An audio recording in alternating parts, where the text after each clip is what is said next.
This is your Kick-Ass Life podcast, episode number 148 with guest Julie Parker. This is the Your Kick-Ass Life podcast with Andrea Owen, a no BS guide to self-help and badassery. Because ladies, let's face it, life's too short for it to not kick ass. And here's your host, the girl who serves it up straight with a side of crazy, Andrea Owen. Hey, ass kickers. Welcome to another episode of the podcast. I am so grateful that you are here. Today, I have a special guest. She's an old friend of mine, Julie Parker, and I'm going to get into that in just a minute here. Did you guys know that on Thursdays, every Thursday at noon Eastern time, I do a Facebook Live video? You didn't know that? Well, guess what? Every Thursday at noon Eastern time, that's 9 Pacific, I am on Facebook Live. And what I'm doing is diving into a chapter every week from my book, 52 Ways to Live a Kick-Ass Life. So even if you don't have the book, that's fine, because I am basically teaching you the lesson every week. The videos are about... they're about 15 minutes. They've been on an average of 15 minutes. So I'm kind of like giving you the highlights of what it's about, diving into additional examples that probably aren't in the chapter, and always giving you a tool on how to implement that particular topic in your life. So it's great if you do have the book, because it actually helps you do the work in your real life, because it's one thing to read about it, but it's an entirely different thing to actually implement in your life. And if you don't have the book, that's fine too, because you can follow along without the book. So meet me over there on Thursdays at noon Eastern time and come and say hi. Pop in and say hi in the comments. I always answer questions in there and give you shout outs, and I would love to see some podcast faces over there. All right, so let me tell you a little bit about our guest, Julie Parker. Hailed by Elle magazine as a self-help guru, Julie Parker is the CEO and founder of the Beautiful You Coaching Academy, where she passionately trains and supports heart-centered people to bring their talents into the world as life coaches. Julie is also a modern-day priestess and is committed to contributing to a world where feminine qualities of intuition, presence, nurturing, and love sit comfortably within the realms of global for-profit entrepreneurship. So without further ado, here is Julie. Hello, Miss Julie Parker. Thank you for being here. Oh, Andrea, I'm so excited. Thank you for having me on. You're another one of those people where I can't believe I've gone 140 plus episodes and not have you on, considering how far back we go. I know, right? Where have you been? Like, seriously. Thanks for your patience. Not at all. It's meant to be at this time. Meant to be. You know, I think, well, gosh, okay. We started out because we ran in the same circles or in the eating disorder community.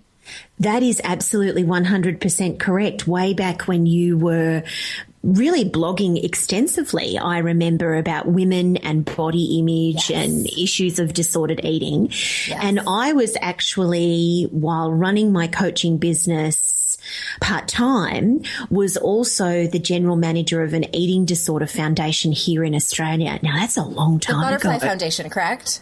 That is correct. Mm-hmm. Yes, a wonderful organisation. And so that is a long time ago. It feels like a lifetime ago, my friend, and we're still here. Yeah, so it was almost 10 years ago, which, you know, as we know in the social media world, that was a lifetime ago. So, you know, it's interesting that both of our businesses have evolved. You know, I know you don't work in that community anymore, and I don't even really write about it that much anymore, but I'm going to...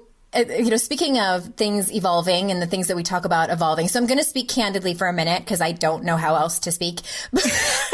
Please.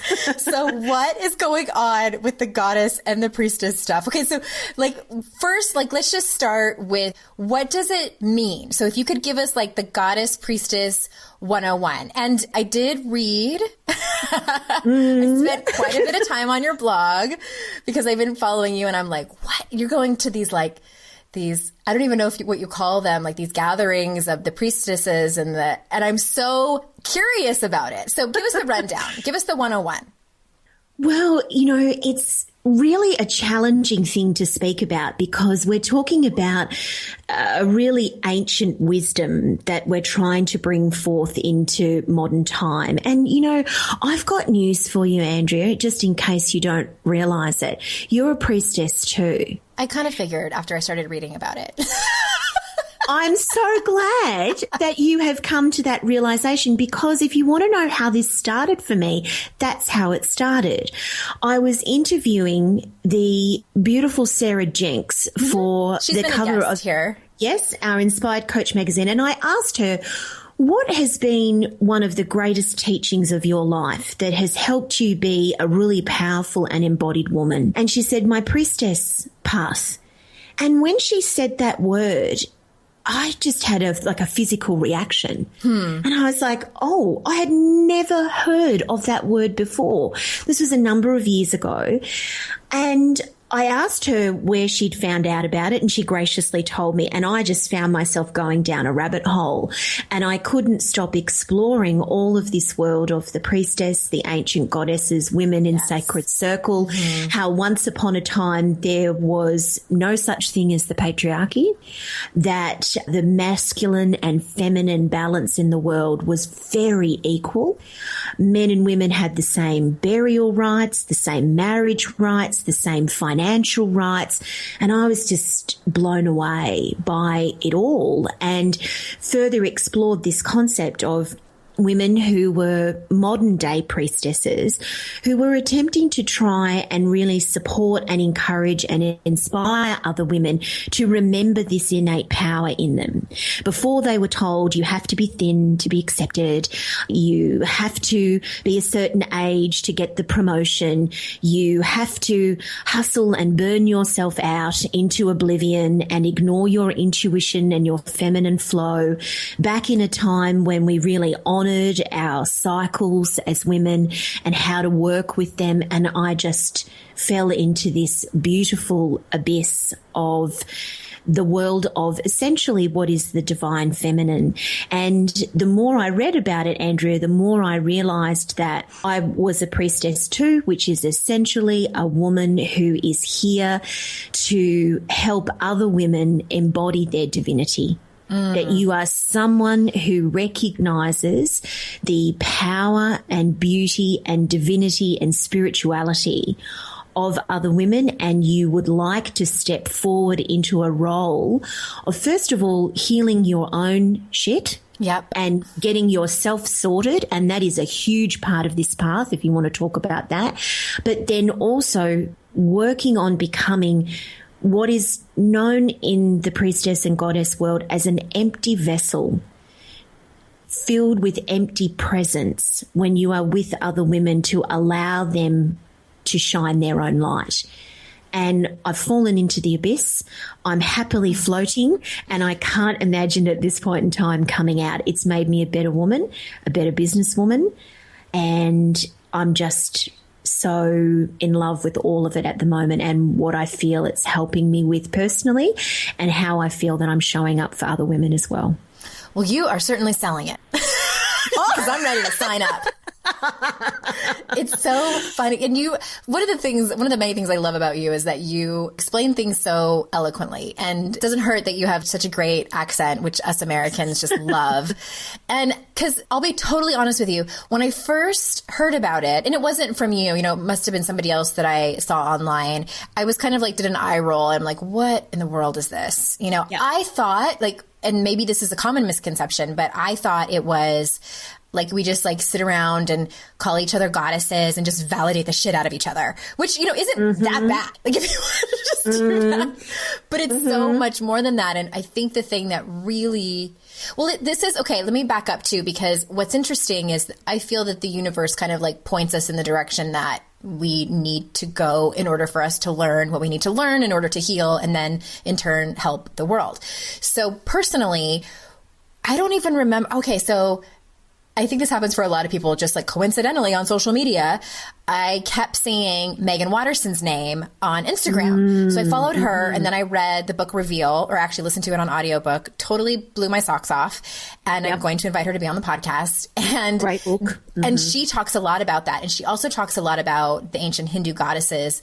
And I went down the same rabbit hole you were talking about. And what jumped out at me is she was talking about Kali Ma, and which she's my favorite. Like, I'm just like obsessed with her. And then you had written a blog post about it and saying that that was the one that scared you the most. So it's like these things keep like popping up all over. And then I have a friend and I was like telling her about it. She's like, oh my God, my sister is like an expert in the Hindu goddesses. And she wrote this song about Kali Ma. Here it is. And it's just like all these different things are pointing me in this direction. And then you, and I'm, a friend of Lisa Fabrega, who's also really into this. So I think that, again, the universe is telling me, learn more about this because you need it in your life. And then you need to tell all of the people on your podcast about it. So here we are today. Well, aren't I blessed, that you've invited me on to maybe initiate your audience? Yes. in this. It's our maiden voyage. Time. Yeah. And, I totally understand about the whole thing of, this just all sounds fruity, loopy, floppy flower crowns and women talking about their yonis, About periods. Yeah, exactly. That I really do understand that, and I totally get it. And of course, this is an exploration for everybody, that you take what you need and what you want for your own healing, your own growth and your own journey, and you leave the rest. But it's so often the things that are more esoteric, more out there, more wild, that capture people's attention when we see it. And then all of a sudden it's all about that. And of course, that's not the truth. And when we think about, for example, the power of the goddesses, whether they be Hindu goddesses like Kali Ma or Lakshmi, or Greek goddesses, or, indigenous goddesses, American Indian goddesses, it's about learning about those ancient archetypes in a modern way and thinking, how can I embody the power and the beauty and the rawness and the vulnerability of what that goddess represents. So Kali Ma, you would know, for example, she's also known as the creator, destroyer, preserver. She is a no crap talking, don't tell me no lies, I'm going to strip you bare, fierce warrior woman. She is here to help you burn yourself up, free yourself of all your inhibitions, your lies, your untruths, and help you come out the other side feeling embodied and powerful and like your raw, real self. And then we have much more softer goddesses like Lakshmi, if we're staying in the Hindu tradition, and she is the goddess of fortune and beauty and prosperity. And so if you're a woman who is struggling with her money story, for example, learning more about her and how you can attract more abundance through her teachings is a really beautiful and wonderful thing for you to do. One of my favorite goddesses is Artemis, and she is the sovereign queen. She is, if you're wanting to really embody your feminine power, learn to stand on your own, learn to give up what other people are thinking of you, blaze your own path, have focus and direction. She's often depicted with a bow and arrow to hit a target. She's your woman to call in. She's your goddess to learn more about, because she's so focused and determined, but also very compassionate and caring. And so exploring these goddesses is, in a modern sense, is all about how can I learn from this feminine archetype to become more of who I want to be. I love that. I'm like selfishly having this conversation with you too, because I want to know, because it can be overwhelming when you kind of go down that rabbit hole and like start reading about it on Wikipedia and you're like, whoa, where do I even start? So I guess that's my next question. If you've, piqued someone's interest who's listening to this, what's the way in? Like, how can they just sort of start? Like, are there any books that you recommend, or what say you? Yeah, look, there are some websites and some books, and I think mostly they're about exploring to begin with. What I would encourage is the overarching concept of the divine feminine, which is that it exists now. We are all divine creatures and we all have a feminine and masculine side, as I was saying before, but the divine feminine as a whole has been repressed for so long. And it is only now beginning to re-emerge, and this is why women are claiming their role as modern-day priestesses, exploring goddess work.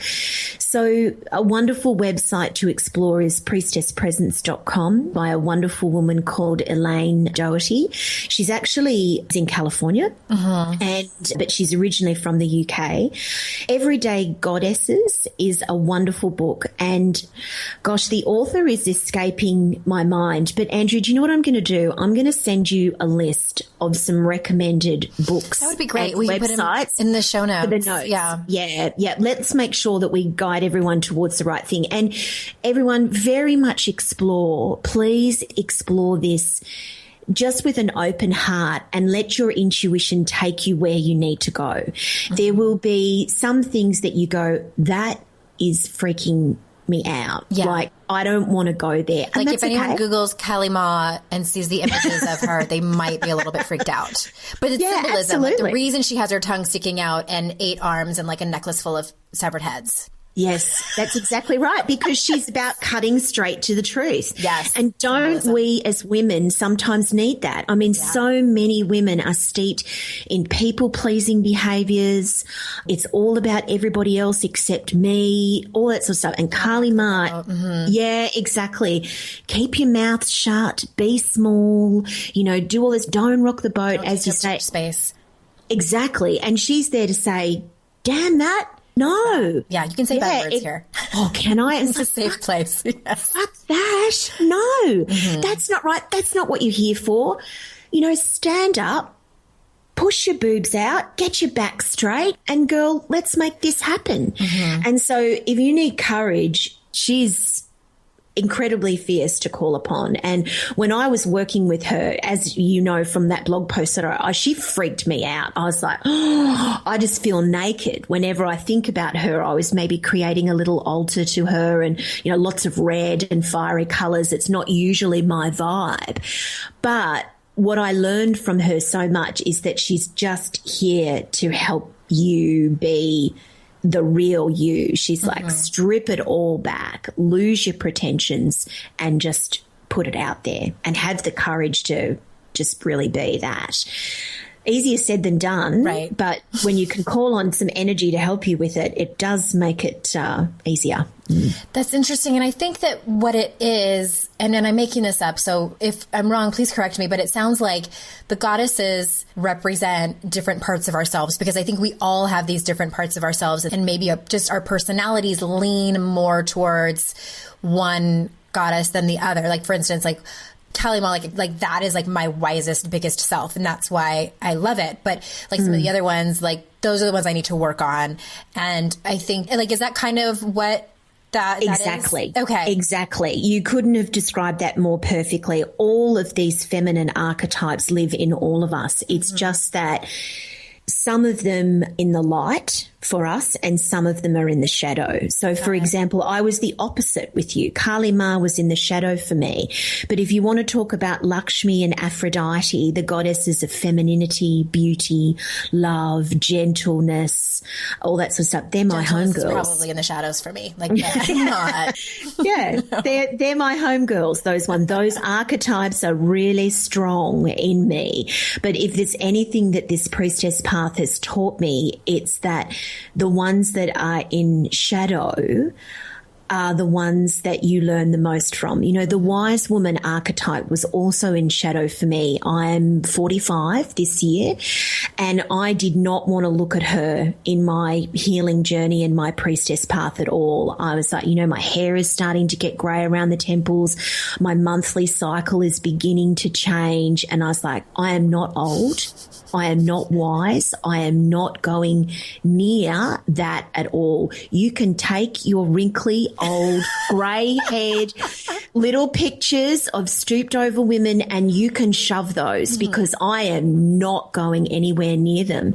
And wow, that archetype was such a revelation to me around the fact that she's funny, she's free, she's given up what anybody thinks of her, she lives her own life, she farts, she swears, she doesn't care about anything around it. She has lived through all of the repressive stuff, and she's just like, this is me. I'm here now. I've only got a little bit of time left, and you better believe I'm making the most of it. And she completely changed my ideas and processes around what it means to age as a woman. And while I'm not necessarily saying that I'm about to let the full grey shine through, I've still got some love of the bottle left.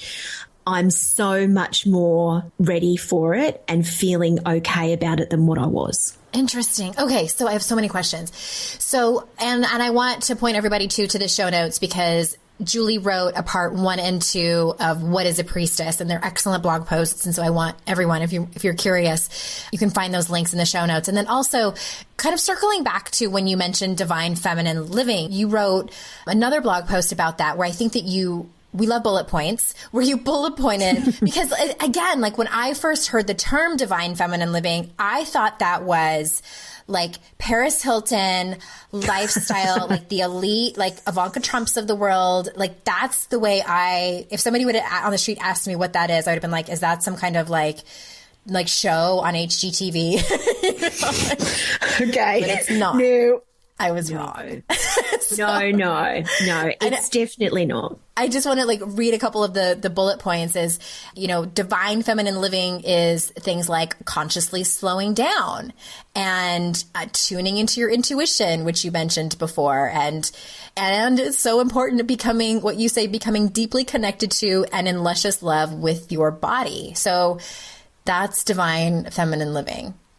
Yeah, what it's all about is it's most definitely not about, fancy pink high-heeled shoes and, blingy jewelry and all that sort of stuff. But that is, and this can take us on a whole other path, Andrew, and I don't want to steer it off in a direction that is maybe not worthy. I think the universe is steering, so we'll just go with that. All right. That is a very patriarchal construct of femininity. That is a construct of femininity that is pleasing to men. True. Right? That is what they I would love to go down this path. Bring it. Right, okay. That is what the patriarchy views as a beautiful, sensual, sexy, whole, gorgeous goddess. That is that construct there. It's very narrow. It's not the core and heart of what the divine feminine is. And it's very media constructed as well. And of course, the media is extremely male driven. And so that's what that is. And it's completely understandable that that is what a lot of women believe, that when we're talking about femininity, we're talking about something like that, or it's only things such as, long flowing boho skirts and flower crowns. And that can absolutely be a part of a woman's expression if it's truly what resonates with her. But the divine feminine really is just the lived embodiment for an everyday modern woman such as you and I of her inherent feminine qualities.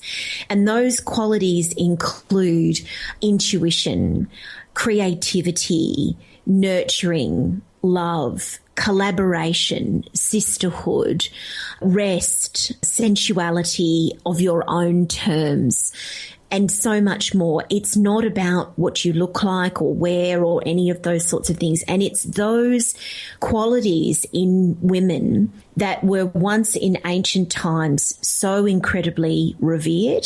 Women were revered for their ability to heal others, use their intuition to predict everything from the weather to when was the best time to plant the next crops, to so many other things. They were midwives, witches, healers. Most coaches, counselors, therapists, healers, of today would have been the witches of the old. Right. Mm-hmm. And before the onset of the Middle Ages, at which came at the most intense time when the patriarchy and dogmatic religion started to infuse its way throughout the world, all of that shifted and changed. Women were killed, raped, murdered, tortured, repressed for those beautiful feminine qualities that were once so strong in them. And that has remained that way for many, many years. I mean, we can only think back sometimes to our mothers' or grandmothers' generation in the 50s, where we had a whole generation of women there that were just being medicated on Valium because they were seen to be emotional, hysterical, out of control, crazy, all of those sorts of things, when they weren't those things at all. Right. They were just being a woman. My grandmother, I've actually known this for a while, but it was some of my relatives were talking about it again recently. So let's see, this probably happened in the late 1930s, maybe early 1940s. Quick story. So my grandmother and grandfather, they took in foster children every once in a while when my dad and his brothers were growing up. And they had a little girl for, I think it must have been like several months or maybe even like went into longer than that. But, in foster care, the goal is to bring the child back to their parents. And that's what ended up happening. And well, I guess my grandmother had been very attached to this little girl and became depressed and was grieving the loss of this child and I don't know what the circumstances exactly were, but they gave her shock therapy treatment. And and my dad had told me this story that there was a pretty lengthy amount of time where he remembers him and his two brothers. My grandfather worked a lot and nobody was taking care of them. They were like on the school playground until the sun had gone down and there was adults there saying, boys, you need to go home.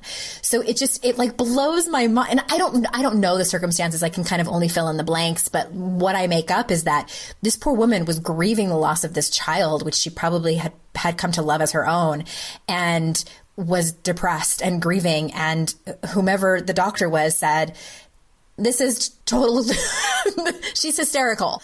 Let's give her shock therapy treatment. So I can see how that happened. And I mean, I think it even continued to happen probably well into the 1950s. Oh, I'm quite sure you're absolutely right there. And that is a classic personal example of exactly what I'm talking about here. But even today, so many women are told, calm down. Oh, God. If I had $1. I know. Calm down. Turn the volume down. Yeah, what are you upset about? What are you getting emotional for? And so that natural emotive state, that feeling state within us, we get so many messages to shut that off. And really this emergence of the divine feminine, Andrea, is all about claim that. Be emotional. Make decisions in your business that come from a place of heart and not your head, if that's what feels right for you. I saw Danielle Laporte speak here in Melbourne last night, and she said something really profound, which was so immersed in the divine feminine, and that is that compassion is a business strategy. And I was like, yeah, it is, particularly self-compassion. If you want to be in this if you have a business and you want to be in it for the long game and you're not just trying to, initiate something really quick and it all burn out really fast. But so many men, even though there are many men that have amazing feminine qualities, just as women have masculine qualities, we need both. But they wouldn't think like that. Concepts of love, nurturance, emotion, feeling, compassion, they don't belong in the business world. Not in the usual male way. And so it hasn't always been that way. And so what this reemergence is about in both life and business and career for women is saying all of those qualities within yourself that feel so deeply connected to you as a woman, or maybe buried and you might need, to bring them out, have infinite power. And the more of us that recognize that as women and bring this forth, the more we have the ability to really, and I know that this is a big statement, initiate incredible change. If somebody was to ask me what the world really needed right now, on a global scale, everything from refugees to looking at privilege to looking at the way that we're treating the environment, big business where it's profit over people, it would be we need more women in power, and we need more women in power who are in their feminine power, that they're not just trying to copy men, they're not just playing the boys' game, but they are, I am a woman and I am a powerful woman and I am here to make decisions and guide and lead and inspire other leaders to come forth from a feminine place, where essentially the message is we are all divine, we are all love, we are all connected. Let's act like it. Fuck yes. Slow clap over here. I love this conversation. Hey, ass kickers, we're going to get back to this interview in just a minute, but first, a quick word from our sponsor. People ask me all the time, what are the tools I should use for my small business? There's so many things to manage. Welcome to life being self-employed. Is it challenging? Yes, but our friends at FreshBooks believe the rewards are so worth it. The working world has changed. With the growth of the internet, there's never been more opportunities for the self-employed entrepreneur. To meet this need, FreshBooks is excited to announce the launch of an all-new version of their cloud accounting software. The all-new FreshBooks is not only ridiculously easy to use, it's also packed full of powerful features. Create and send professional-looking invoices in less than 30 seconds, set up online payments with just a couple of clicks and get paid up to 4 days faster, and see when your client has seen your invoice and put an end to the guessing games.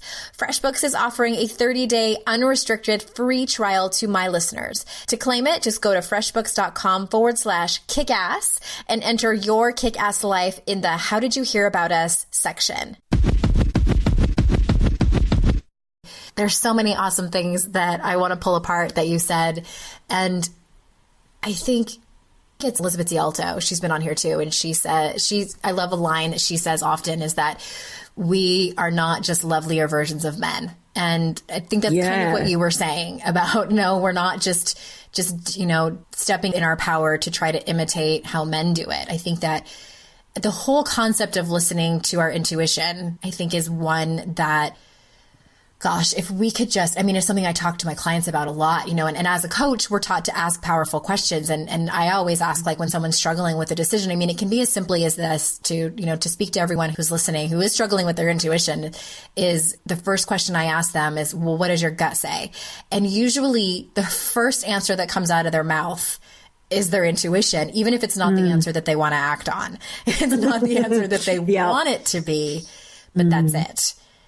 Oy. Yeah, absolutely. And this, I think one of the most wonderful ways to think about our intuition is that if you want it to work really strongly for you and you want it to come forth and start making decisions in your life from a place of soul connectedness, your true divine self, you will see your intuition as something that you need to develop a relationship with.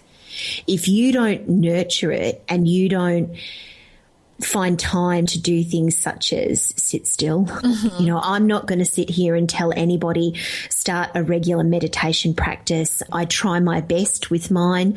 Even as a priestess, I don't manage to do it every day. I would love to get to the point where I was heart disciplined enough to get there, but some days it just doesn't happen, and I'm compassionate with myself about that. But if you want to develop a really amazing relationship with your intuition and really have it blossom and work for you, then you will honor it by slowing down, by giving it space and time, by not being rushed and hurried all the time, which does not work well for women. This is why so many women in today's age are experiencing burnout, chronic fatigue, adrenal fatigue, total anxiety, depression. Yes. Total exhaustion, because we are just strung out to the absolute max. It does not work with our body. It does not work with how most women emote and feel. It just doesn't work well for us. And your intuition will blossom and it will come forth more for you if you give it time and space. And even if that's just that you can find a few moments a day to sit with a cup of tea and the TV is not on, the computer is shut down, and you just take a little bit of time to tap into with yourself and ask, how are you doing? How am I doing? What do I need right now? What am I searching for? Am I okay? Is there something I need to ask for? Anything of that sort. And big bonus brownie points if you can do it outside with your shoes and socks off on the earth. And you can feel Mama come up through you, because her entire reason in existence is to be here to support us. We can't live without her. And so if you can ground your feet into the sand, the grass, the water, anything of that sort while you're also doing this, it can really, really ramp up your intuition beautifully. I love all of that. And I want to tag onto that, because I think, and this might even be one of the bullet points in your Divine Feminine Living blog post, but is spending more time with your creativity medium of choice. I talk to women about this all the time. In my group classes or my one-on-one clients, I ask them, like, when was the last time you were creative? And not enough women, and they'll tell me every excuse in the book. And it is one of those things where, and I'm guilty of this too, you know, there'll be periods of time where I don't, and in my case, my favorite mode of creativity, I feel like the gift I was given, is also part of my job. So while some people are like, oh, you're so lucky, that's amazing, sometimes it can be a blessing and a curse, because, you know, as a writer, when it becomes your job and you're supposed to be able to turn it on, you know, at 9 a.m. on a weekday, it can get a little convoluted. But I have found, and I've talked about this a little bit, but this is how I got through the grief of losing my father without drinking, because I know that you've mentioned a few times about emoting, and just really, you know, in this, culturally, we are not encouraged to show our emotions. I mean, it's because the stereotypes we were just talking about a few minutes ago, and we are praised for being strong and for soldiering on and for, you know, keeping a lid on it. And I think I'm kind of going off in like a few different directions here, but my point is that I think that they're all connected. So anyone listening, you know, this is your assignment for the week and for the rest of your life too, is there's so many different modes of creativity too. It might be, I know there's a lot of writers out there. I talk to you guys. I know that there are writing, singing, dancing, quilting, cooking, scrapbooking, like all of these different things. And I think that they can really get you through certain times, because we numb out. We don't want to feel the hard stuff. And that doesn't help your intuition. No, absolutely not. And this is all so beautifully interconnected, Andrea. You know, one feeds into the other and the other and the other in so many different ways.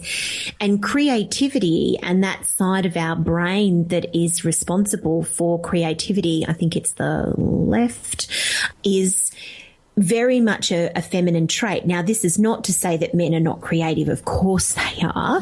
Of course they are. But creativity has a very special role in a woman's life, because not only is it something that can bring you joy, allow you, as you say, to move through things such as grief, anger, frustration, and it also be fun, uplifting, and so many other beautiful, positive things.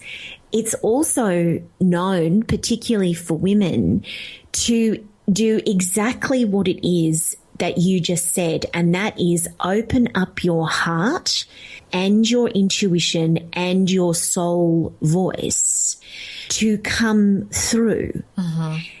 And so does rest and surrender and renewal.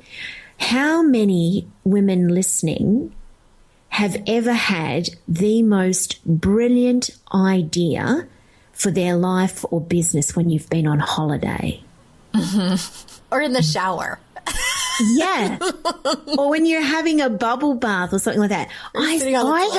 When your mind slows down, basically, is what's happening. Exactly. When your mind slows down, or it is doing something often with your hands that is really joyful.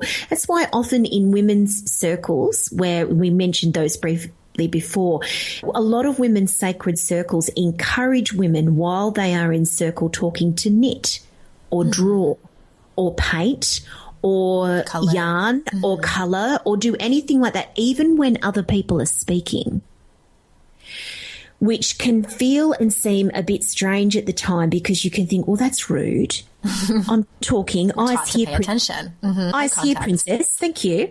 But no, it's not like that. It's actually known to allow women to drop more into an intuitive, amazing space. And it is not unusual for so many of us to have the most brilliant, amazing, wonderful, intuitive ideas when we are being creative and or in a state of rest and renewal. It's just the way we work. Yeah. I totally believe it. That's so interesting. Okay, so I want to shift gears, but not really shift gears. And I want to talk about when you, I mean, I was going to say, like, I want to talk about our periods, which is true. I've never, this is something I know nothing about. When I was at Soul Camp, Nicole Jardine, I think that's how you pronounce her last name, she talked about that a little bit and like how we're more powerful during some different points of our lunar cycle and things like that. So start anywhere because I don't even know how to ask the question. That's how little I know about this. Well, look, I want to be the first to put up my hand and confess as well that I really have only become steeped in this a few years ago myself, that I really only about 2.5 years ago. So that's a long time of bleeding and having my period where really I was just completely in the dark about this whole thing and just like, oh, here it is again, Groundhog Day, once a month, and really just not thinking about it at all. And since immersing myself in this work, I want to admit that I am not an expert. There are certainly a lot of other priestesses and women that I know who are much more attuned with this side of our power than I am. But what I have learned is this, is that when you start to track your cycle, when even if it's just simply nothing more than really, especially if it's not regular, but even if it is, if you track your cycle as to when you start your period every month and when it finishes, how long it goes for, and you do some journaling and paying attention around your emotions and how you feel at certain times throughout the months, you will start to see patterns, and they do exist for almost all women. And of course, it's not all the same. Every woman's experience of this is going to be different, but in general, this is what most of us experience. When you are having your period, it is what is known as, if you think about it seasonally, it's the time of winter. So you don't have as much energy. You are more likely to feel less sexy, less vibrant. You're more likely to want to cocoon, stay at home. So when we are at the bleeding time in our month, when we're having our period and we're feeling that need to slow down, rest more, cocoon, if only as women, as a start, even if we just did this with our cycles as women, we would all so much benefit from it. Instead of trying to push through, hustle on, schedule things in our life that required us as much as we can avoid it to really be out there or doing anything that's really huge or significant or takes an enormous amount of extra energy, to recognize that 4 to 7 days, however it may long be for you, is a time when, if you can try and factor in your life to be more gentle, more still, not be so on with certain things or work projects around that, it will change your life. Because what will happen is that when you come out the other side of it and you are moving into your spring week in the monthly cycle, which is more about emerging and blossoming, and we're coming around again and, you know, all of that sort of thing, you will be so much more vibrant and energetic and, you know, able to do the things that you really want to do in your life because you're working with the rhythms and the cycles of your body. And then there's so much more about this, Andrea. As I said, I'm not an expert, but then you move into your autumn phase, which is typically seen to be the time of harvesting. It's when you're ovulating. It's when you're going to feel more sexual, more sensual. You know, it just makes sense. And, you know, and then you move back into winter and you go around. And if you can pay attention to this internal incredible cycle that is happening inside of you, how it can help you show up in your life rather than just, oh, I've got to manage my period, is an incredibly powerful thing, because women are cyclic creatures. We have a monthly cycle that our body goes through.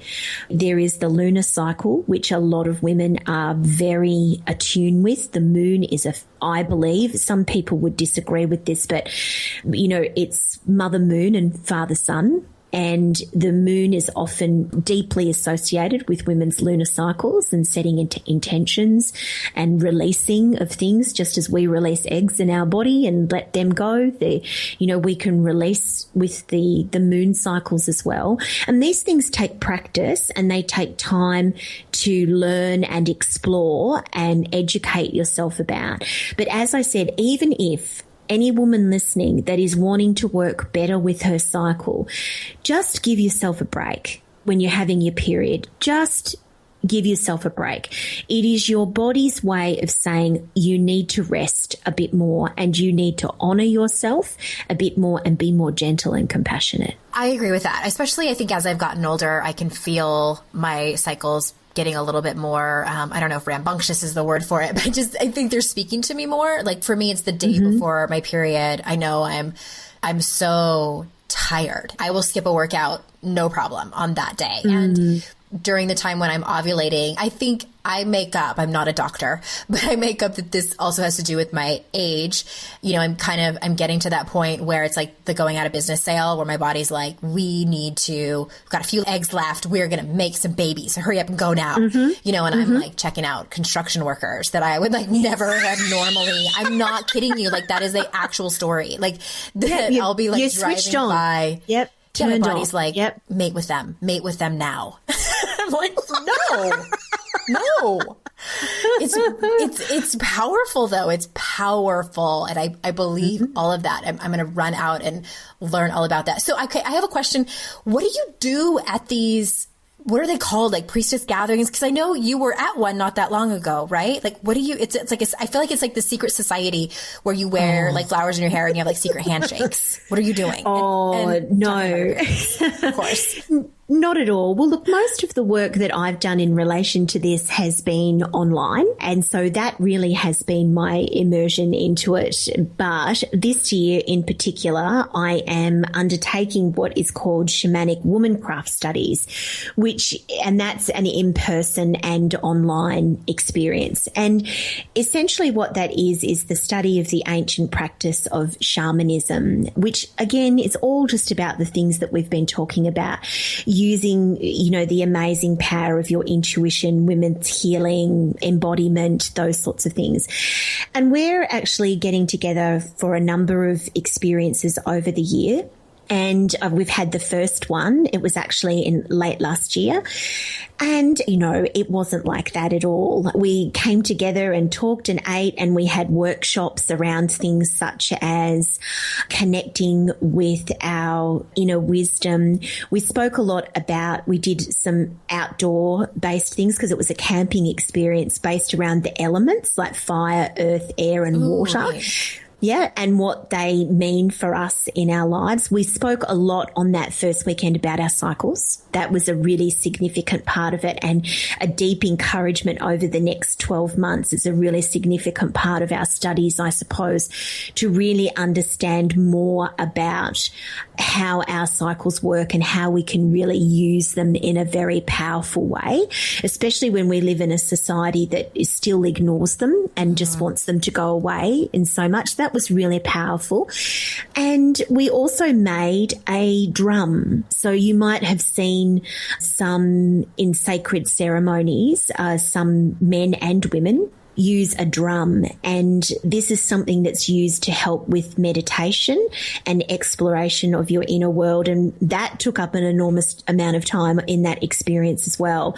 And that was really powerful because we were asked to see it as a birthing experience. So you have to, you know, cut out the drum and you have to soak it and let it gestate and then weave it, and it's frustrating and it can be painful in an emotional way because you're trying to craft this really precious thing. It takes hours and hours and hours. And so it's an enormous undertaking in patience. And that's what we did. But there was no hooky. No. You weren't learning how to make spells and like with the cauldron and learning voodoo. No, I would sign up for that. Sorry, I was going to say, now come on. You mentioned these things because you want to go there, girl. Like Kali Ma, she's egging you on. But I didn't even break out my flower crown, and I'm a fan of a flower crown, and I just didn't even make an appearance. So there you go. I should get one. I just have never been like really girly. I think maybe that's why it's like also, that's why I make fun of it. And maybe like as a defense mechanism, because it all kind of freaks me out a little bit. Well, yeah, and that is very understandable, especially if you're somebody that, you know, embodies that Kali Ma, you know, really. I have a lot of masculine. Yeah, intense spirit in yourself. You don't need a flower crown. You probably need like a black and red, you know, feather, leather crown sort of. Yeah, exactly. That's what you need, with some thorns thrown in there and a couple of skulls. Well, that's what you need. Skulls. Because we need embodied feminine women like you. See, I am that woman who is much more into pink and flower and crystals and things like that. And we need both types of us in the world, Andrea, and all other women in between. Otherwise, what happens is that we are never going to achieve what we're trying to gently move towards here, and that is the balancing of our feminine and masculine. This is not about trying to say, oh, the women need to, you know, take back or take over, you know, the power of the men, and, you know, that men are bad. And I said, oh God, I love them. And I know that you do too. You're married to a beautiful man. You have a son. And and especially those construction workers too, that, you know. Well, that's right. Let's not forget those construction workers. You know, it's not about that. It's genuinely about how can we find more balance here within ourselves and within the world as well, so we can be just in more balance and harmony. Yes. Oh my gosh. I could talk to you all day long. I'll just have to have you on again, because I didn't even get to all the questions that I wanted to ask you, but we need to wrap it up. But before we do, I want to make sure that, so of course everything is in the show notes, and you can find more of Julie's writing about this at juliesuzanneparker.com. But also we didn't even talk about it at all. You run a very popular and successful coaching school. So tell us about that for anyone, because I know we have a lot of people that are interested in the coaching industry and that are kind of dipping their toes in and are still looking for coaching schools. So tell us about that. Well, you, of course, are one of our wonderful guest teachers in that course, and you and your interview with me around, you know, how to really manage yourself in your first year out as a coach is wildly popular, and we always receive so much beautiful feedback about it. Look, in a nutshell, Andrea, it's the Beautiful You Coaching Academy, and essentially we're a really heart-centered, feminine life coaching course. We do see the odd man who loves us and wants to come through, which is great, and we absolutely welcome them. But really, most of our trainees are women, and we really focus on training our coaches very much in the art and craft of powerful questioning that elicits the feelings and desires changes that a client wants to experience in their life. We are not a school that wants to teach people to work with their clients to set goals such as, I want to lose 10 pounds, find a hot husband and earn $1 squillion by the end of the month. We really want to help create coaches that want to go much deeper than that and really help their clients bring out the legacy of what their life is meant to all be about. And it's 6 months long. We're based obviously here in Australia, but we have trainees from all over the world, and we travel and we meet up and have beautiful days of connection with everyone.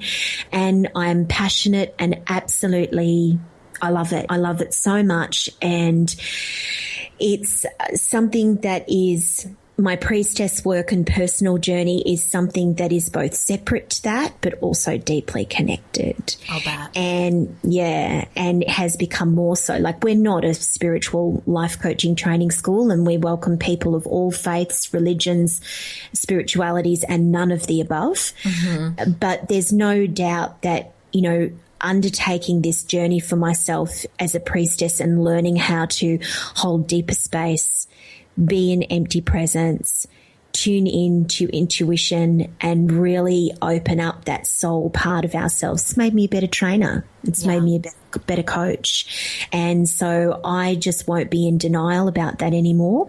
And if someone, you know, looks at our website and then finds my personal website or more of my personal work and goes, well, that's freaky, well, then we're, you know, not a good match. Exactly. Mm-hmm. And that's a good thing, because it means that there's something else out there for them and another trainee for us. Yes. I love that. And I'm so grateful for this conversation. And it's been too long since you and I have connected. And thank you so much for schooling me on this. And I'm now even more interested in learning more about that and going to one of those secret sister friendship circles. And you'll see me on Instagram going to one in secret. So again, everybody, you can find all of the show notes. There's probably going to be a lot of them.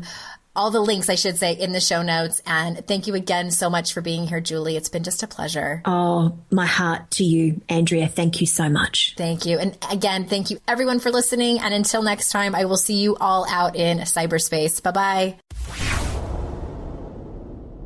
Hey, ass kickers, you know it would help me out so much if you left a rating and review for this podcast. Your Kick-Ass Life podcast will always be free to you, and to help me get more awesome guests and to spread the word, it helps tremendously if you leave a rating and a review. Now, they don't particularly make this super easy to do, so I'll help you out a little. If you're in iTunes and you're on your phone, when you are in the podcast app, you need to search for Your Kick-Ass Life podcast. I know, even if you're subscribed, this is how you do it.